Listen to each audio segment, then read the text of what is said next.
우리 하나님 은혜가 온 성도들에게 함께 하기를 바랍니다.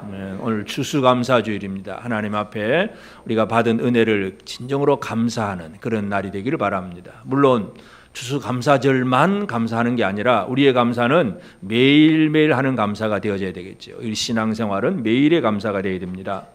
이제 우리가 이 신명기를 보면서 하나님 나라를 이루는 이 모세의 법, 하나님 주신 그 법을 통해서 하나님 나라가 무엇인가 하는 얘기를 했는데, 그것이 호렙산에서 시내산, 그 시내산 호렙산에서 모세를 통해 준 그 율법의 말씀을 쭉 설명을 하고, 그 말씀대로 살면 복을 받고 그 말씀대로 살지 않으면 저주받을 것이다. 복과 저주까지 28장에 얘기를 했습니다. 그 다음에 오늘 29장에서 보면 그 호렙산 언약 외에 모압 땅에서 그들에게 세우신 언약의 말씀은 이러하니라. 그러니까 이 모압 땅이라고 하는 것은 이제 요단 동편 광야 생활이 끝나고 지금 모세의 설교를 듣고 있는 그때에 다시 하나님이 주신 말씀이에요. 그래서 하나님은 언약을 세우신다. 그러니까 언약이라고 하는 단어를 우리는 잘 기억을 해야 됩니다. 언약이라고 하는 것은 일방적인 게 아니라 서로 쌍방적으로 약속하는 겁니다. 언제 만나자? 그래 좋다. 그러면 같이 만나는. 언약이라고 하는 것은 하나님과 사람 사이에 서로 말하고 믿고 그리고 그것을 받아들이고 그대로 살고자 하는 거, 이게 언약입니다. 그래서 호렙산 언약에 의해 이제 모압의 언약을 하나님이 말씀을 하는데, 그 언약의 말씀을 이제 말하면서 모세가 이제 그 백성들을 다 소집을 해놓고 오늘 이제 1절부터 우리 9절까지 읽었는데, 이 9절까지 내용이 뭐냐 하면 지난 과거의 사건을 기억하는 말씀이에요. 그 다음에 이제 10절부터는 현재의 일, 그리고 그 뒤에는 미래의 일, 29장에서는 과거와 현재와 미래의 일이 있는데, 오늘 우리 추수감사절을 특별히 우리는 과거의 사건들을 회상하면서 기억하면서 제대로 하나님의 은혜를 기억해야 감사를 제대로 할 수 있다는 거죠. 그래서 오늘 우리가 이 언약 백성의 감사가 무언가 하는 거, 이 부분을 함께 살펴보고자 합니다. 오늘 우리가 감사합니다 하려고 하면 뭘 감사해야 되는지 내용을 알아야 되잖아요. 감사할 게 없으면, 내용을 모르면 감사할 게 없어요. 이 기억을 해내고 감사할 거를 생각해낸다는 게 얼마나 소중한지 몰라요. 우리가 제자 훈련을 하면서 또 형제 모임 통해서 늘 첫 번째 나누는 얘기가 지난 한 주간 감사할 일이 뭐가 있었습니까? 질문을 합니다. 그러면 뭐 이런 거 저런 거 얘기하고, 가만히 보면 진짜 생각을 해서 그게 진짜 감사했다고 표현하는 분이 있는가 하면, 미처 그 감사할 거를 기억을 안 하고 생각 안 하고 오신 분들은 그 두리뭉실하게 그냥 잘 지냈습니다, 감사합니다, 그냥 넘어가기도 해요.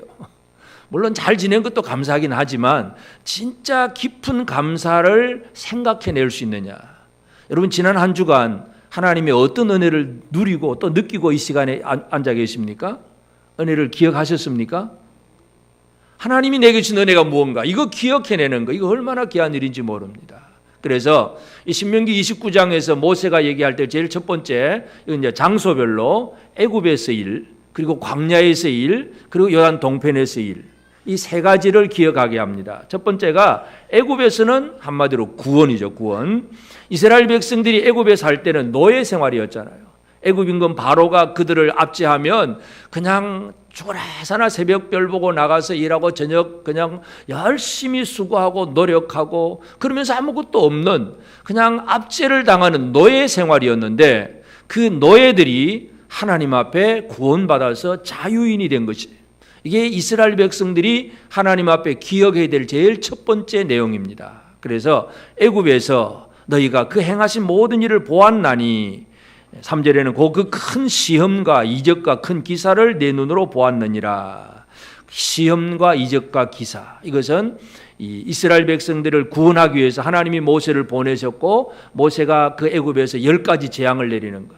그래서 바로가 말 안 들어주니까 그냥 강물이 피로 바뀌기도 하고, 개구리가 튀어오르고 온 세상 그냥 애굽 땅에 파리떼가 가득하기도 하고, 하여튼 이 마지막 10번째는 장자들이 다 죽고, 하여튼 애굽에서 놀라운 일들을 하고 나서야 바로가 항복을 하잖아요. 바로가 항복하고 이제 이스라엘이 자유를 얻습니다. 그 일들을 기억하라는 것입니다. 그래서 이스라엘은 하나님께서 주셨던 은혜를 기억해내는 백성이 되어야 되는데 제일 첫 번째가 구원의 은총입니다. 우리도 마찬가지입니다. 우리가 하나님 앞에 이 시간 추수감사주일로 예배를 드릴 때에 이제 문자적으로만 이해하면 나는 농사 지은 적도 없고 추수한 일도 없고 감사할 일도 없고 그냥 그렇게 넘어갈 수 있어요. 요즘 도시 사람들 특별히 농사를 지어야 추수감사를 하지. 여러분 농사 좀 지으셨습니까? 텃밭 조그마한 거 만들어 가지고 농사를 짓기도 하셨습니까? 뭔가 있어야 감사를 하잖아요.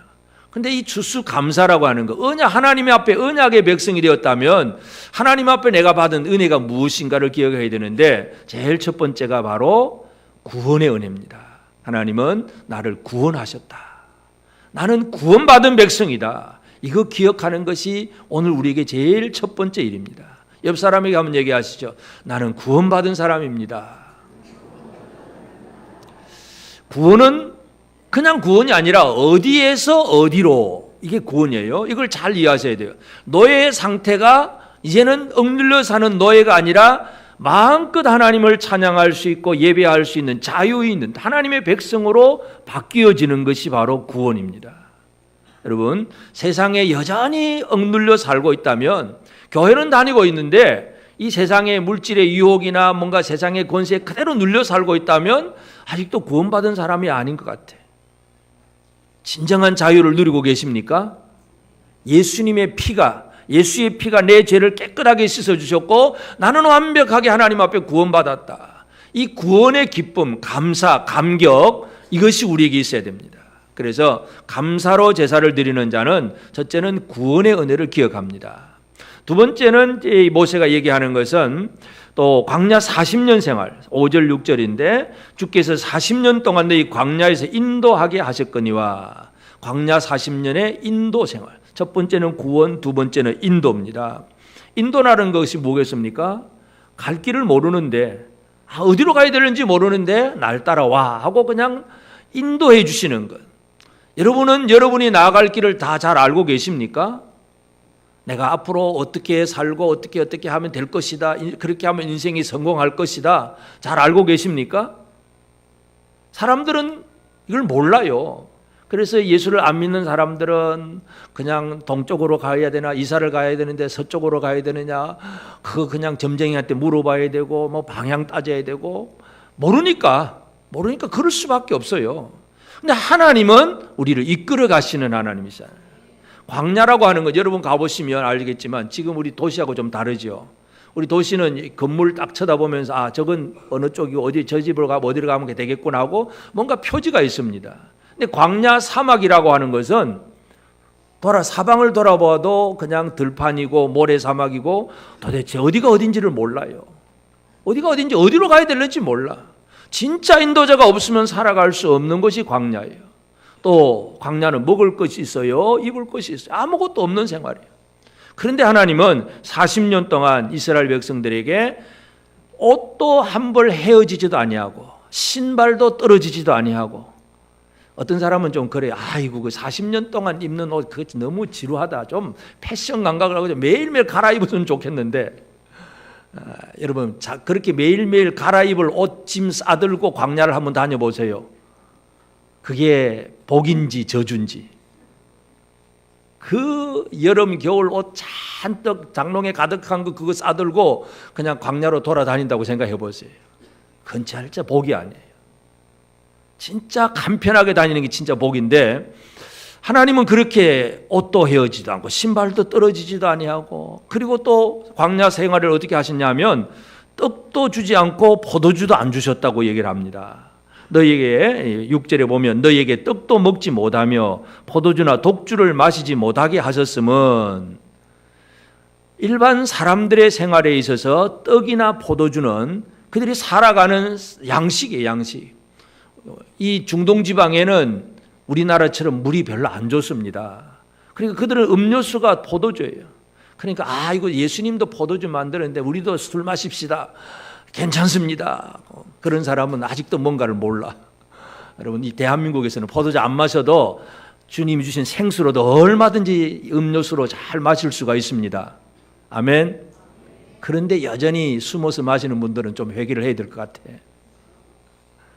찔리는 분들은 회개를 하시고. 자, 광야에서 떡도 안 주고 포도주도 안 주었어요. 왜 그렇게 안 주셨느냐? 하나님의 의도, 목적이 뭐냐 하면 그렇게 하신 것은 주는 너희 하나님 여호와이신 줄을 알게 하려 하심이라. 떡도 안 주고 포도주도 안 주었는데 결국 그들은 뭘 먹고 마셨습니까? 하늘의 만나, 반석을 쪼개어서, 바위를 쪼개어서 나오는 그 물, 만나와 반석의 생수를 주셔서 40년 동안 아무 굶주림도 없이 매일매일 잘 먹고 잘 사는 것이 이스라엘 사람들이에요. 그것을 그렇게 인도하셨다는 거, 그거 한번 생각해 보라는 얘기예요. 여러분, 오늘 우리의 삶에 중요한 건 하나님이 나를 지금까지 어떻게 인도하셨는가, 나를 인도하시는 하나님의 손길을 기억해내는 것이 중요합니다. 여러분을 지금까지 인도하신 하나님을 잘 기억하십니까? 어떤 때는 힘들 수도 있고, 광야 생활이 그렇게 편한 생활이 아니거든요. 힘들 수도 있고 어려울 수도 있지만, 그러나 그 과정 속에서 늘 하나님이 나를 이끌어 주시고 인도하셨다는 것, 이 두 번째 복이 기억해야 될 복. 세 번째는 이제 광야 생활이 마치고 요담 동편 이 모압 평지에 이르렀습니다. 여기 와서 한 것, 이제 7절 8절에 보면 너희가 이곳에 올 때에 헤스본 왕 시혼과 바산 왕 옥이 우리와 싸우러 나왔으므로 우리가 그들을 치고 그 땅을 차지하여 루벤과 갓과 므낫세 반 지파에게 기업으로 주었나니. 이제 요단 동편에서는 이 헤스본 왕 시혼, 바산 왕 옥 이 두 왕을 치고 그 땅을 차지하고 이스라엘 12지파 중에서 2지파 반이 그 땅을 차지를 했어요. 한마디로 승리라고 하는 것이에요. 전쟁에 있어서 승리. 어떤 승리냐? 바산 왕 옥이라고 하는 사람, 우리가 신명기 앞부분을 3장에서 제일 앞에서 우리가 이미 살폈는데 기억이 나시는 분이 나시겠는지 모르겠습니다. 바산 왕 옥 철 침대, 이 옥의 철 침대 크기가 얼마만합니까? 기억이 나세요? 벌써 오래된 얘기라서 이제 기억을 안 나시겠다. 하여튼 거대 4m 이상 되는 규빗이니까 정확하진 않지만 거인 족속이에요. 그러니까 옛날 40년 전에 불신의 정탐꾼들은 이 거인 족속을 보고 우리는 그들 앞에 메뚜기 같다고 안 되겠다고 그냥 좌절하고 낭망을 했어요. 그런데 40년 만에 와서 그 두 왕을 쳤는데 바산 왕 옥은 거인 족속이었어요. 침대 길이가 4m 이상이 될 정도로 엄청난 거인이었어요. 그들을 치고 그 땅을 차지했다는 얘기예요. 그건 지금 이 백성들이 바로 그 시점에 누리고 있는 거예요. 바로 며칠 전의 얘기예요. 그러니까 하나님께서 이스라엘에게 주신 은혜가 무언가를 기억하라. 세 가지지요. 첫 번째가 뭐예요? 애굽에서는 구원, 광야에서는 인도, 그리고 요단 동편 땅은 승리. 이 세 가지를 이스라엘에게 주신 거예요. 이거 기억해내라. 여러분, 이 세 가지 다 받으셨습니까? 이거 안 받은 사람은 오늘 감사를 못합니다. 이 세 가지가 우리에게 있다는 사실 때문에 오늘 우리는 하나님 앞에 감사를 할 수가 있습니다. 그런데 우리는 그 성경의 신명기에 나오는 얘기는 옛날 이스라엘 백성들 얘기지 지금 우리하고는 별 상관없는 것 같아요. 그런데 그 구원과 그리고 인도하심과 승리라고 하는 것은 원리예요. 그래서 이스라엘을 그렇게 하신 하나님은 모든 하나님의 택한 백성들에게도 똑같은 복을 주십니다. 저와 여러분들이 받은 복이 이겁니다. 누구를 통해서 받습니까? 예수 그리스도를 통해서 받습니다. 그래서 예수님이 우리에게 주신 것은 하나님의 은혜가, 구원의 은혜가 무엇인가를 깨닫게 하는 거예요. 왜냐하면 모세가 이런 말을 해요. 4절에 보면 그러나 깨닫는 마음과 보는 눈과 듣는 귀는 오늘까지 여호와께서 너에게 주지 아니하셨느니라. 자, 이스라엘 백성들이 은혜는 받았는데 문제가 뭐냐 하면 이게 은혜인지 아닌지를 그걸 모른다는 얘기죠. 깨닫는 마음이 없어요. 깨닫는 마음. 보는 눈, 듣는 귀가 없어요. 물론 그들이 육신적으로 다 소경이고 또 귀먹은 자가 된 것이 아니지만 눈으로는 다 뻔히 봐요. 그러면서도 이게 뭔지를 깨닫지를 못해. 오늘 우리 다 같이 예배를 드리니까 우리 유치부부터 우리 유년부 또 중고등 청년부까지 부모님이 여러분과 늘 같이 살잖아요. 부모님이 여러분에게 엄마 뭐 해줘 할 때 안 해주면 기분이 나빠요? 기분이 좋아요? 기분이 나빠요? 좋아요? 왜 엄마는 막 그렇게 안 들으냐고 막 기분 나쁘지요. 토라져가지고 집 나가버리고 막 문 발로 차버리고 막. 그러면 어머니의 은혜를 깨닫는 거예요? 못 받는 거예요? 왜 주고 왜 어떤 때는 어머니가 그걸 들어주고 안 들어주냐? 어머니의 뜻을 아느냐 모르냐 이거예요. 깨닫지 못하면 원망과 불평이 나오는 거예요. 그래서 광야 40년의 생활이 이스라엘 백성들이 7번이나 늘 원망하고 불평합니다. 늘 불평하잖아요. 깨닫는 마음이 없는 거예요. 그래서 예수님이 우리에게 주신 첫 번째 복이 뭐냐 하면 깨닫는 마음을 주세요. 보게 하고 듣게 하고 하나님 아버지가 이런 분이구나. 이거 깨닫게 해주세요. 예수님 제자들도 그 잘 몰랐어요. 마지막 예수님 십자가 지시기 전에 12제자와 더불어서 말씀을 나눌 때도 그때도 빌립이 그렇게 얘기를 합니다. 빌립이 하나님 아버지를 보여달라고 할 때에 요한복음 14장 9절에 보면 예수께서 이르시되 빌립아 내가 이렇게 오래 너희와 함께 있으되 네가 나를 알지 못하느냐 나를 본 자는 아버지를 보았거늘 어찌하여 아버지를 보이라 하느냐. 나를 본 자는 아버지를 보았거늘. 나를 보았으면 아버지 보고. 이건 뭐냐? 예수님이 자신을 나타내신 거예요. 보이지 않는 하나님이 사람의 모습을 가지고 이 땅에 오셔서 하나님의 말씀도 전해주시고 하나님의 능력도 보여주시고 하나님의 사랑과 은혜가 뭔가를 말과 일을 통해서 예수님이 다 보여주신 거예요. 그런데 여전히 사람들은 빌립도 예수님이 참 좋은 분이라고 하는 걸 그냥 나의 주님입니다 이 정도 고백은 하면서도 아직도 하나님 아버지를 모른다는 얘기예요. 이게 깨닫는 마음이 없으면 그렇습니다. 예수님이 하신 것은 사람이 되어서 나를 보면 아버지를 본 거다. 바로 그 얘기를 해줍니다. 예수님은 깨닫는 마음을 주십니다. 오늘 우리가 예수 그리스도를 통해서 하나님의 사랑과 하나님의 헌신 또 하나님의 공급하시는 은혜 이런 것들을 깨닫는 이것이 바로 우리에게 중요한 것인데 예수님이 우리에게 주신 거예요. 그래서 구원하시는 은혜 예수님은 십자가를 통해서 자신을 다 희생하면서 우리를 구원하시면서 하나님의 사랑이 뭐냐 이걸 우리에게 깨닫게 하셨습니다. 깨닫는 마음 이게 있어야 감사가 시작이 됩니다. 그리고 사람들은 이 이스라엘 백성들이 광야 40년의 생활을 살면서 늘 매일 아침 하늘에서 내리는 만나를 먹고 또 하나님이 심심하면 한번 보내주시는 메추라기 잡아서 고기도 뜯어 먹고 늘 먹고 반석에서 나오는 물 마시고 늘 잘 먹고 잘 살았어요. 그런데 사람들은 여전히 어디에 매여 있느냐 하면 진짜 중요한 것 어떻게 사느냐를 아직도 해답을 못 찾은 거예요. 그래서 사람들이 열심히 찾고자 하는 것은 무엇을 먹을까 무엇을 마실까 이게 지금도 인생의 질문입니다. 무엇을 먹고 무엇을 마실까 이거 모르니까 열심히 돈 벌어서 그냥 열심히 그냥 뭐 하는 걸 가지고만 있으면 잘 먹고 잘 살 수 있을 것이다 그런 얘기입니다. 그런데 예수님이 오병이어의 이적을 행하셨고 그래서 보리떡 5개 물고기 2마리를 가지고 남자들이 5,000명이나 되는 사람이 실컷 먹고도 12광저리가 남는 놀라운 표적이 복음서에 다 기록이 되어 있습니다. 그래서 요한복음 6장에 보면 그렇게 오병이어의 이적을 행하고 나니까 수많은 사람들이 그 소식을 듣고 예수님 앞으로 오잖아요. 옵니다. 왜 오느냐? 예수님이 하신 말씀 너희는 떡 먹으러 왔느냐? 사람들은 여전히 떡에 관심이에요. 떡. 우리가 떡 안 먹으면 안 떡도 먹여야 됩니다. 그런데 떡으로만 사는 게 아니라는 걸 기억을 해야 됩니다. 우리가 오늘도 예배 드리고 점심 식사 해야지요. 물론 안 하신 분도 있을 수 있겠지만 떡은 먹어야 되집니다. 그러나 떡으로만 사는 게 아니라는 걸 이걸 기억을 해야 됩니다. 예수님이 시험을 이길 때 마귀에게서 시험 이겼을 때 첫 번째 마귀의 그 시험이 돌로 떡을 만들어 먹어라. 네가 하나님의 아들이라면 이 먹는 문제 한번 해결해라 이거잖아요. 40일 동안 굶주린 예수님께 사탄은 그런 얘기를 합니다. 그때 예수님이 대답하신 말씀은 마태복음 4장 4절에 예수께서 대답하여 이르시되 기록되었으되 사람이 떡으로만 살 것이 아니요 하나님의 입으로부터 나오는 모든 말씀으로 살 것이라. 사람은 떡으로만 사는 게 아닙니다.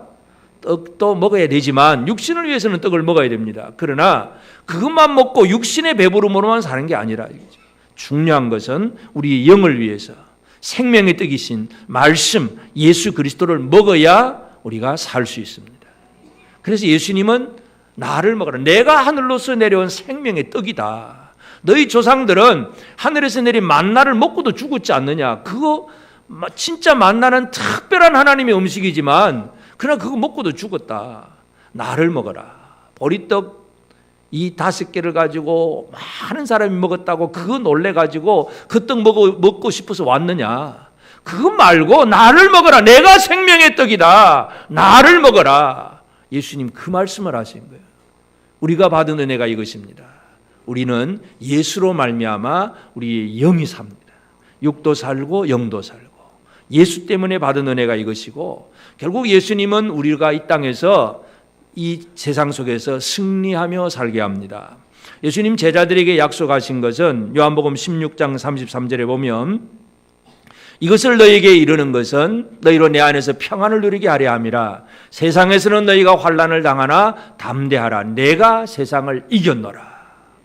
예수님은 내가 이겼다. 너희는 담대해라. 제자들에게 그런 말씀을 합니다. 그래서 예수님은 이겨놓으셨습니다. 예수님은 영적 전쟁에서 승리하신 분이십니다. 그러면 지금 우리는 이 시대를 살아가면서 우리에게 다가오고 있는 이 영적 전쟁의 의미를 잘 이해를 해야 됩니다.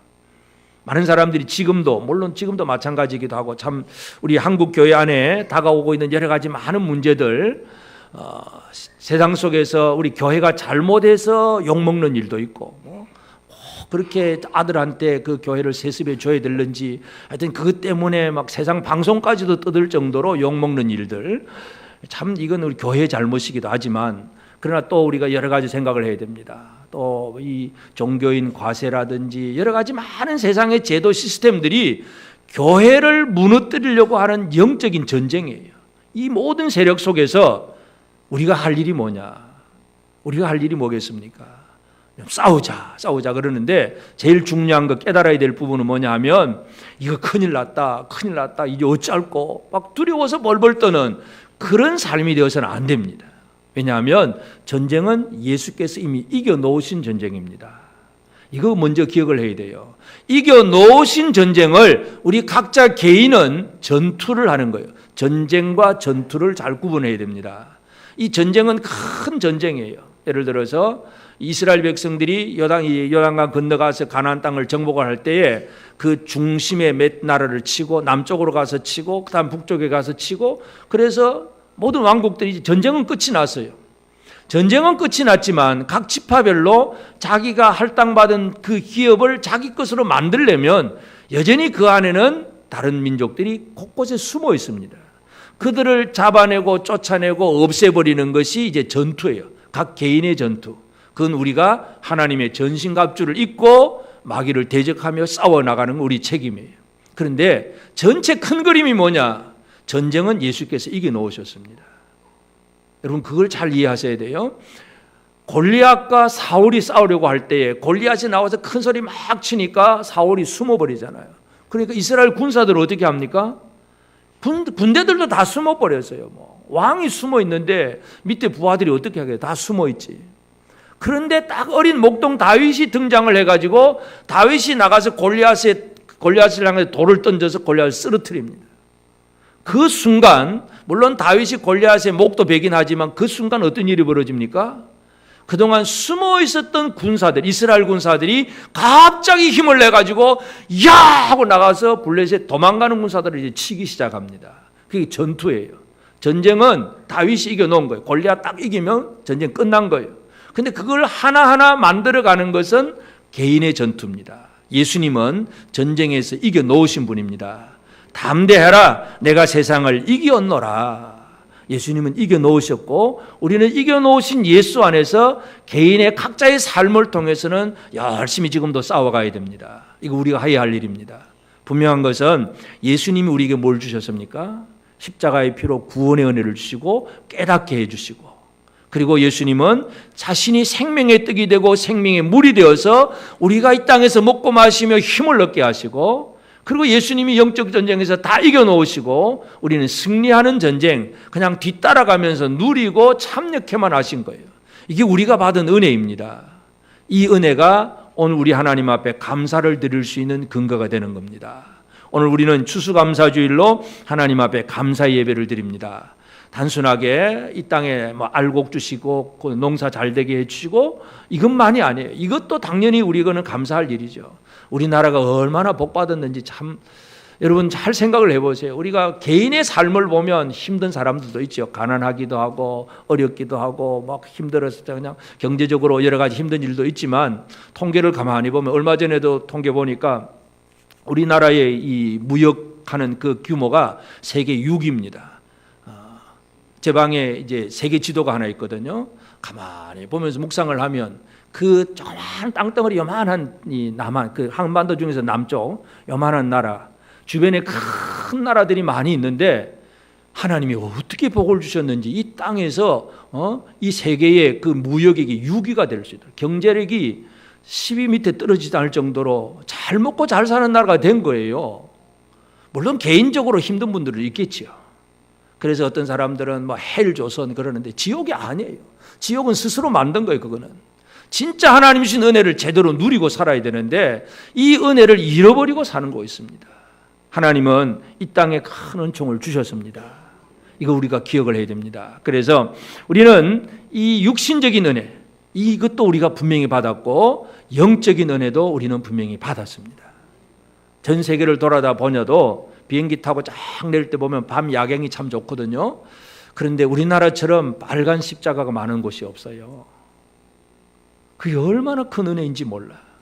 사람들은 이제 기독교를 반대하고 막 박해하기 위해서 막 빨간 게 이상하다고 막 그런 얘기를 하지만 탈북자들의 간증을 가만히 듣다 보면 탈북하신 분들의 그 간증 속에 그런 얘기를 합니다. 도망가서 무조건 빨간 십자가 보이면 그리로 달려가라. 그러니까 살아난 데이 너무나 많아요. 빨간 십자가가 얼마나 귀한 일인지 몰라. 그 십자가 없는 곳이 이 땅에는 너무나 많습니다. 영적으로도 우리에게 얼마나 은혜 주셨는지 몰라. 한국이 선교사를 미국 다음으로 온 세계 속에 막 선교사역을 얼마나 많이 하는지도 몰라. 하나님 주신 영광의 은혜가 너무나 큰 거예요. 이걸 우리가 깨닫고 살아야 돼요. 받은 복을 알아야 돼요. 이걸 모르면 안 됩니다. 그래서 우리는 이 감사하는 삶을 어떻게 살아야 되느냐? 첫째는 은혜를 기억할 줄 알아야 됩니다. 은혜를 기억해라. 기억하라.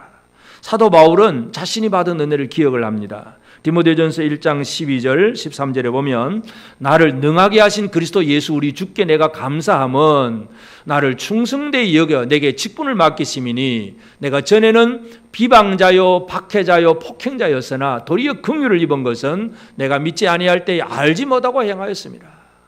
내가 예수 믿는 사람을 비방하고 폭행하던 사람이었는데 오히려 나를 충성되게 여기고 직분을 맡겨주셨다. 감사하지 않을 수가 없다. 이게 사도 바울의 고백이잖아요. 내가 옛날에는 어떤 사람이었는데 그런데 하나님 나를 사용하시느냐. 받은 은혜를 기억을 해야 됩니다. 여러분 받은 은혜를 좀 기억하면서 합시다.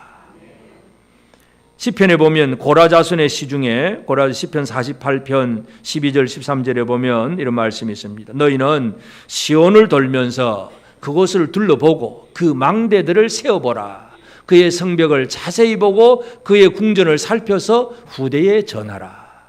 이 시의 내용이 뭐냐 하면 이 예루살렘 성을 향한 그런 하나님의 은혜에 대해서 감사하는 찬양이에요. 자, 왜 적군들이 예루살렘을 치러 왔습니다. 성벽을 치러 와서 공격을 하고 많이 했는데도 결국은 적군들이 다 도망가 버렸어요. 다 도망가 버렸어요. 결국 남아있는 거 보니까 성벽이 튼튼하게 그대로 남아있습니다. 그래서 시인은 무슨 얘기를 합니까? 너희는 시온을 돌면서 그것을 한번 돌아봐라. 망대들을 한번 세어봐라. 여러분 망대가 성벽에서 망대 역할이 뭐겠어요?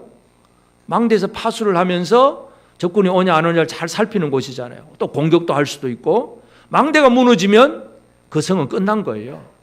그러니까 망대를 세워보라는 얘기는 예루살렘에 있는 그 예루살렘 성의 망대가 무너지지 않았다는 얘기죠. 적군이 와도 까떡도 안 하고 잘 서 있다 이거죠. 이게 받은 은혜예요. 망대를 세워봐라. 성벽을 자세히 봐라. 어디 하나 구멍 뚫린 데 있느냐. 자세히 봐라. 궁전을 살펴서 후대에 전해라. 고라 자손의 시는 바로 그 얘기를 합니다. 여러분 우리가 한번 자세히 살펴야 됩니다. 여러분의 망대를 한번 살펴보시기를 바랍니다. 망대가 무너지면 적군이 오는 것도 모르고 공격을 할 수도 없고, 성벽의 구멍이 뚫리면 적군이 쉽게 들어오고 그렇게 됩니다. 그런데 하나님의 보호하심과 하나님의 은혜 속에 이 예루살렘 성이 튼튼하잖아요. 대표적인 예로 히스기야 시대에 아수르 제국이 주변의 모든 나라들을 다 정복을 하고 마지막 유다 하나 딱 남겨놓고 이제 와서 협박을 합니다. 그 아시리아 제국의 그 사내립이 막 놀려댑니다. 너희들이 주변 모든 나라들 한번 쳐다봐라. 내가 나한테 굴복 안 한 나라들이 어디 있느냐? 항복해라. 그러면서 하는 얘기가 내가 말 2,000피를 줄 테니까 너희들 중에 이 2,000피를 말 탈 군사라가 있으면 한번 내보내라. 말 주겠다고. 탱크 200대 줄 테니까 탱크 그런 운전병 있으면 보내봐라 이거죠. 그만큼 무시를 해도 히스기야는 꼼짝을 못해. 아무것도 할 수가 없어요. 그러나 할 수 있는 게 뭡니까? 기도합니다. 하나님을 의지하고 기도하는 일. 그러니까 유다 성벽은 무너지지 않습니다. 사내립은 도망갈 수밖에 없어요. 하나님을 신뢰하고 하나님을 의지하는 그 성벽이 튼튼하게 보호된 거예요. 우리의 삶이 이렇게 되어져 있습니다. 이것을 한번 세어보라. 내가 무슨 복을 받은지 첫째, 둘째, 셋째 이 하나님의 복을 한번 세어보아요. 복 좀 세어봅시다. 하나님 내게 어떤 은혜를 주셨는가. 이 복을 세어보고 살펴보고 이거 깨달아질 때에 진정한 감사가 나올 수 있습니다. 이게 감사의 시작입니다. 그러면 감사가 시작이 되면 이 감사가 점점 이제 크게 나가야 돼요. 감사가 점점 성장해 가야 되는데 감사를 성장시키는 방법은 뭐냐면 하나님을 의지하는 생활입니다. 하나님을 의지하는 생활. 자, 하나님은 광야에서 백성들에게 떡도 주지 않고 포도주도 안 준다 그랬습니다. 왜 그렇게 하느냐? 하나님이 진짜 의지할 신이라는 걸 보여주신 거예요. 하늘의 만나 그리고 반석에서 나오는 물. 이거는 어떤 신도 해줄 수 없는 거예요. 가나안에 많은 신들도 있고 애굽의 신들도 있지만 그 신들이 그렇게 행한 일이 없어요. 있을 수가 없는 거잖아요. 하늘의 만나를 내리고 바위를 쪼개서 반석에 물을 내고 오직 하나님만이 하시는 일이에요. 그래서 그 하나님을 신뢰하고 하나님을 의지하는 삶이 감사가 성장하는 거예요. 감사가 풍성해지는 생활입니다. 거꾸로 보면 감사를 잃어버린 삶이 뭘까요? 그러면 감사를 잃어버린 사람들은 이스라엘 백성들이 광야에 나왔지만 하나님을 깨닫지 못해요. 지금 뭔가 몰라. 그러니까 애굽 생각이 나는 거야. 힘드니까 애굽에서 그 가마겟에서 삼겹살 구워 먹을 때 그때 참 좋았는데 애굽으로 돌아가자. 이게 감사를 잃어버린 생활입니다. 여러분, 하나님만 절대적으로 신뢰하고 의지하는 사람이 하나님으로 인해서 위로받고 힘을 얻어야 되는데 신앙생활 하나 안 하나 똑같은 것 같고 아이고 세상에 오직 돈이야. 돈 벌어야 돼. 돈이 최고야. 한 자리 해야 돼. 권력이 최고야. 다른 신을 섬기는 것. 이게 바로 하나님 앞에 감사를 잃어버린 생활입니다. 감사가 지속되는 것은 하나님을 절대적으로 신뢰하는 생활이에요. 사사기에 가도 보면 이스라엘 백성이 가나안을 다 차지를 했어요. 차지했는데도 얼마 못 가서 그들은 또 하나님을 배반합니다. 사사기 2장 12절에 보면 애굽 땅에서 그들을 인도하여 내신 그들의 조상의 하나님 여호와를 버리고 다른 신들 곧 그들의 주위에 있는 백성의 신들을 따라 그들에게 절하여 여호와를 진노하시게 하였으되 가나안 백성들을 그들이 버려야 되고 다 멸해야 될 것들을 또 그냥 섬기고 있다는 얘기잖아요. 이게 큰 문제예요. 바알입니다. 바알 신을 따라가는 것. 대표적인 신이 바알이에요. 바알. 여러분 바알이 뭐예요? 바알. 주로 바알 신을 섬기는 사람들은 송아지, 금송아지를 만들어 섬깁니다. 금송아지. 뉴욕 맨하탄에 도로 한복판에 금은 아니지만 큰 송아지 있는 거 아세요? 송아지 이름이 불입니다. 불. 그게 바알이에요. 바알. 그 송아지를 현대판 바알이에요. 그곳에서 이 정권 시스템이 올라갔다 내려갔다 하는 거 전부 재물 그리고 또 음란한 짓 전부 거기에서 나오는 거예요. 송아지가 미국 한복판에도 있어요. 지금도 마찬가지. 옛날 바알이 아니라 그 바알의 사상이 지금도 온 세계에 가득합니다. 오직 돈. 뭔가 이 쾌락 이런 것만 추구하는 것이 이 없애버려야 될 가나안의 신들인데 이스라엘은 그걸 없애버리지 못했다는 얘기죠. 그러면 하나님 앞에 감사가 안 되는 거죠. 엉뚱한 신을 섬기는데 무슨 하나님께 감사가 되겠습니까? 하나님만 신뢰하는 그런 믿음의 삶이 되기를 바랍니다. 돈이 아니고 하나님입니다. 경제가 아니고 하나님입니다. 세상의 대통령들은 뭐니 해도 경제야, 경제 살려야 돼. 그래서 실업률 낮추고 뭐 경제 몇 프로 성장하고 뭐 여기에 모든 초점이 맞춰져 있습니다. 그건 세상 시스템이고 하나님 나라 백성은 그게 아닙니다. 오직 하나님입니다. 하나님은 떡, 포도주 이거 안 주세요. 사람들이 먹을 수 있는 떡과 포도주는 안 줬는데 하나님은 특별한 걸 주세요. 만나를 주시고 반석에서 물을 주십니다. 이게 하나님이 하시는 일이에요. 이 하나님을 절대적으로 신뢰하는 것이 우리의 감사합니다. 제대로 신뢰하시길 바랍니다. 그리고 마지막 절에 보면 9절에서 그런즉 너희는 이 언약의 말씀을 지켜 행하라. 그리하면 너희가 하는 모든 일이 형통하리라. 말씀을 지켜 행하라. 행하면 너희 하는 일이 형통하게 될 것이다. 그런 얘기입니다. 이게 감사의 완성입니다. 감사는 기억으로 시작하고 삶으로 성장하고 말씀을 지킴으로 감사가 완성이 됩니다. 말씀을 지키면 어떻게 된다고요? 너희 모든 일이 형통하리라. 형통이라고 하는 단어가 뭐냐 하면 번성하고 성공한다는 얘기입니다. 여러분 성공하고 싶습니까? 여러분이 뭘 계획하든 실패하고 싶습니까? 성공하고 싶습니까? 성공하고 싶지요. 실패하고 싶은 사람은 아무도 없어. 그럼 그 성공의 초점이 어디에 있느냐? 언약의 대상인 말씀하신 하나님의 말씀대로 실천해 나가는 것, 지켜 행하는 것, 이것이 바로 성공입니다. 우리 학생들 성공하고 싶지요. 실패하고 싶은 사람은 아무도 없어. 그런데 성공의 핵심은 바로 하나님의 명령을 잘 지키는 거예요. 하나님이 말씀하셨으면 언약은 둘과의 관계 속에서 서로 약속이 주고받는 거예요. 내가 이렇게 해줄게. 알겠습니다. 그러면 서로 지켜가야 되잖아요. 그럴 때에 뭔가 원하는 결과가 이루어지는 것입니다. 그래서 오늘 우리는 예수 그리스도를 통해서 우리가 받은 은혜가 있습니다. 그래서 우리 추수감사주일 단지 알곡만의 감사, 또 오늘 집렬한 과일만의 감사 이런 얘기가 아니라 이건 다 포함해서 전체적으로 영과 육의 우리에게 주신 하나님의 은혜를 기억해 나가는 것이 중요합니다. 은혜를 한번 세워보십시다.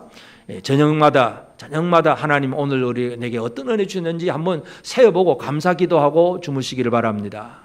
매일 아침마다 하나님 은혜 어떤 걸 주실 것을 믿고 나가서 하루를 시작하게 되기를 바랍니다. 매일 하나님이 내게 뭐라고 말씀하셨는지 그 말씀대로 행동하고 지켜가는 생활, 이것이 형통입니다. 형통하시기를 바랍니다. 옆 사람이 한번 격려합시다. 우리 형통하세요? 어떻게 형통합니까? 말씀을 지켜야 형통해요. 말씀하신 하나님 안에서 제대로 살아가야 하나님이 형통케 하신다는 이 복을 꼭 누리게 되기를 바랍니다. 아멘.